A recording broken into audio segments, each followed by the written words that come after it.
Thank you very much and welcome to the Alexandra Palace. Isn't it beautiful? Look at it. It's glorious, it's huge, it's massive, and it's our home for the next few days here at Squash TV. Welcome to the North London borough of Haringey. I'm going to give you a little show around of the Alexandra Palace and tell you a little bit more about it as we go. So follow me. First things first, we have to look both ways when we're crossing the road, of course, we know that. Alexandra Palace, named after Queen Alexandra. She was Princess Alexandra of Denmark, first of all, and then she was betrothed to Queen Victoria's eldest son Bertie, who then became Edward VII when Queen Victoria died in 1901. I know you know all this already, but sometimes it's worth just brushing up on your, Danish aristocratic lineage, I suppose. So Princess Alexandra became Queen Alexandra of the British Empire, including India, and she was very well liked.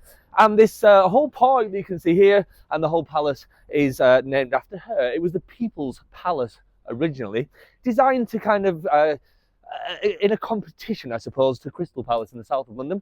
North London's answer to that. If you look down this way, there's trees in the way. Let's get over here where there's no trees.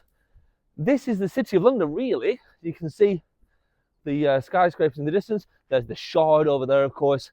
It's a very beautiful panoramic view out over the City of London here in the North London borough of Haringey. Up above me, I don't know if you can see this or not, where the camera's going to work here, but if you can look right up there, you will see, whoa, crane your neck, look at that. That is a transmission tower, because the Alexandra Palace was the original home of BBC television way back in the 1930s. They were the original homes. Studio A, Studio B, they're still here. You can have a look around and you can see their BBC Tower reception.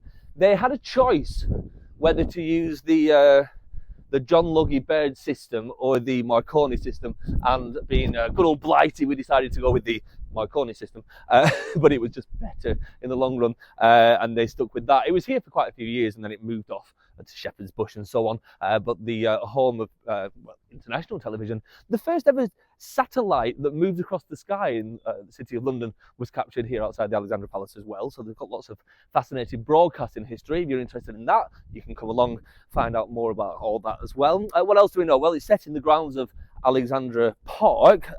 There's been so many things here over the years. There's ice rinks, there's lakes, there's been football pitches. There's a big lake over there that's got really big swans on it, but I think they're plastic and they're pedalos, but they're still huge. And you can get on those and paddle around. There's stuff in the water that's probably got scales. There's stuff on the water that's probably got feathers. It's a lake. You've seen a lake before, right? Football pitches, lots of different football teams have played out of here as well. As I said, there's an ice rink on the inside. There were people figure skating around here early on when we arrived, so we'll have a little nosy at that. This is the East Court, as it says up here, the Alexandra Palace East Court.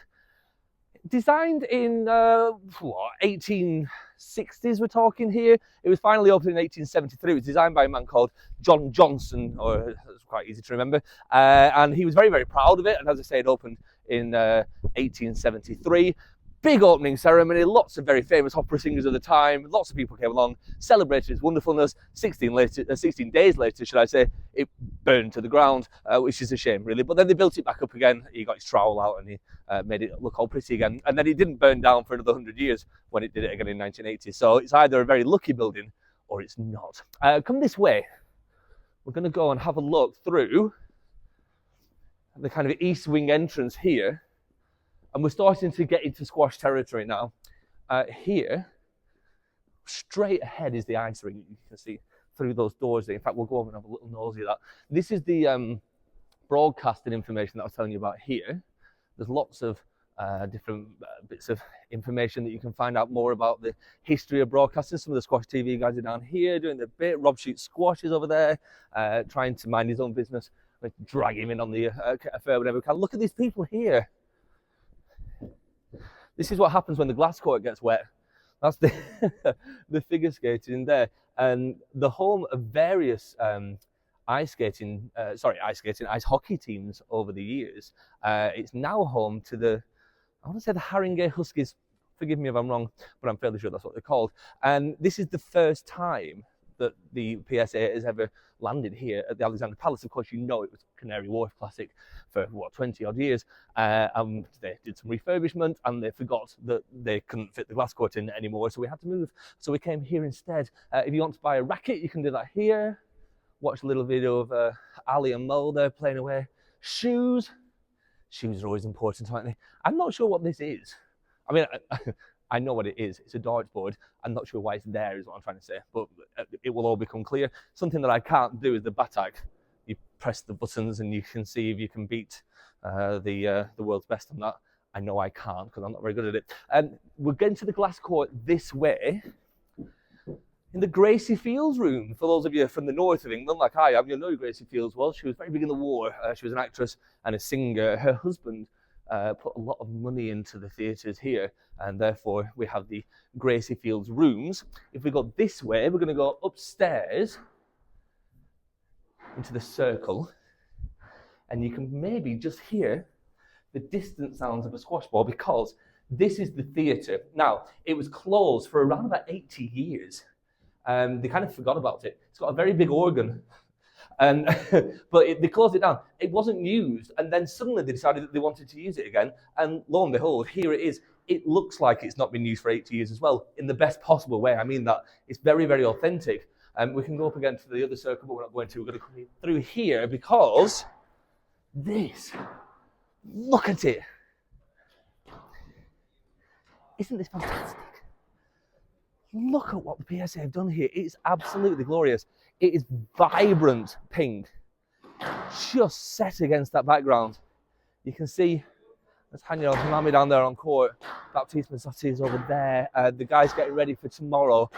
It's really, really exciting. Everyone I've spoken to about the PSA coming to the Alexandra Palace is really kind of on tenterhooks here because we're so excited about letting the public in and seeing this because it just looks so beautiful, doesn't it? What a great job they've done. And all that's left to do now is to play some amazing squash here.